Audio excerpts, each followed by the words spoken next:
नमस्कार। आज हम बात करेंगे एक कॉस्मिक ग्लिच की। सोचिए, विज्ञान के नियमों में एक छोटी सी गड़बड़ी, एक पहेली जिसे कोई सुलझा नहीं पा रहा था। और उसी पहेली को सुलझाने की कोशिश ने हमारे आसपास की दुनिया की एक पूरी नई हकीकत खोल दी।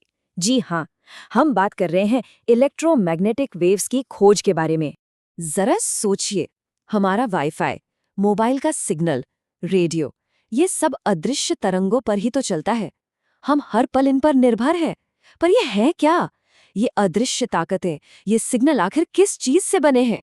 तो चलिए, इन तरंगों के रहस्यों को समझने के लिए, जो आज हमारी दुनिया को चला रही हैं, हमें थोड़ा सा समय में पीछे चलना होगा। हमें सफर करना होगा 19वीं सदी में। ये वो दौर था जब बिजली और चुंबकत्व यानी इलेक्ट्रिसिटी और मैग्नेटिज्म के नियम गढ़े जा रहे थे, लिखे जा रहे थे। पर उस दौर के वैज्ञानिकों को ये अंदाजा भी नहीं था कि उनके बनाए नियमों में एक छोटी सी लेकिन बहुत बड़ी गड़बड़ छुपी हुई थी, एक ग्लिच। उस समय फिजिक्स का एक बहुत ही बेसिक नियम था, एम्पियर का नियम। ये नियम सीधा साधा था। किसी भी तार में जब इलेक्ट्रिक करंट दौड़ता है तो वो अपने चारों ओर एक मैग्नेटिक फील्ड यानी चुंबकीय क्षेत्र बना देता है। सिंपल।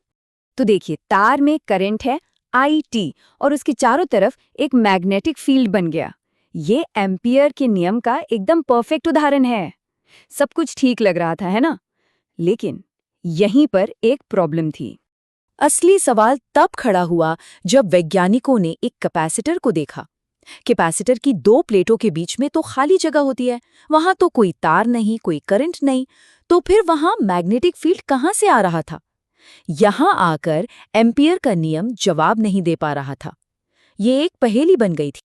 और यहीं एंट्री होती है इस कहानी के हीरो की, जेम्स क्लर्क मैक्सवेल।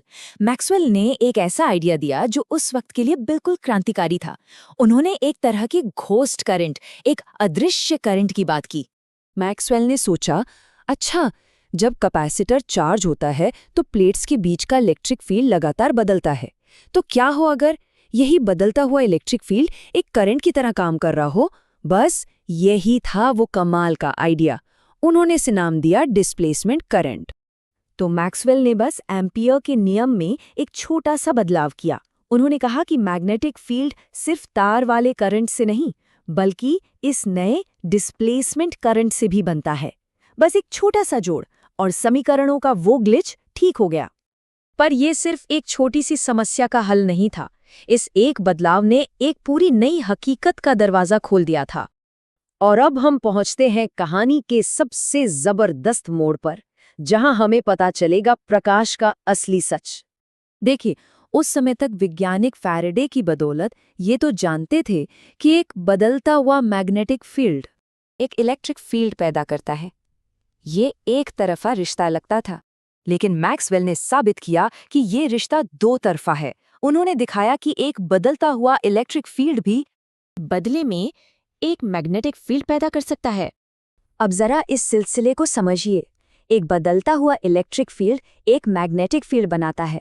वो नया मैग्नेटिक फील्ड भी तो बदल रहा है, तो वो वापस एक इलेक्ट्रिक फील्ड बना देता है। और ये सिलसिला बस चलता रहता है, एक दूसरे को बनाते हुए एक लहर की तरह जो खुद ब खुद स्पेस में आगे बढ़ती जाती है। और इसी चीज को हम कहते हैं एक इलेक्ट्रोमैग्नेटिक वेव, जिसमें इलेक्ट्रिक और मैग्नेटिक फील्ड एक दूसरे के परपेंडिकुलर होते हैं और एक दूसरे के सहारे अनंत तक का सफर तय कर सकते हैं। तो मैक्सवेल ने अपनी इक्वेशन से हिसाब लगाया कि ये जो नई तरंग उन्होंने खोजी है उसकी रफ्तार कितनी होगी, और उन्हें एक नंबर मिला, 3 लाख किलोमीटर प्रति सेकंड। ये रफ्तार जानी पहचानी थी। ये ठीक उतनी ही थी जितनी प्रकाश की रफ्तार होती है। और यहाँ पर वो हैरान कर देने वाला सच सामने आया। लाइट यानी रोशनी खुद एक इलेक्ट्रोमैग्नेटिक वेव है। बस एक पल में मैक्सवेल ने इलेक्ट्रिसिटी, मैग्नेटिज्म और ऑप्टिक्स यानी प्रकाश विज्ञान तीनों को एक ही धागे में पिरो दिया था।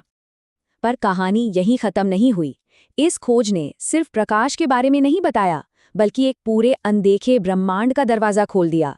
और यही है हमारा आखिरी सेक्शन, यूनिवर्सल स्पेक्ट्रम। मैक्सवेल की थ्योरी ने भविष्यवाणी की थी कि हम अपनी आंखों से जो रोशनी देखते हैं वो तो एक बहुत बड़े स्पेक्ट्रम का छोटा सा हिस्सा है।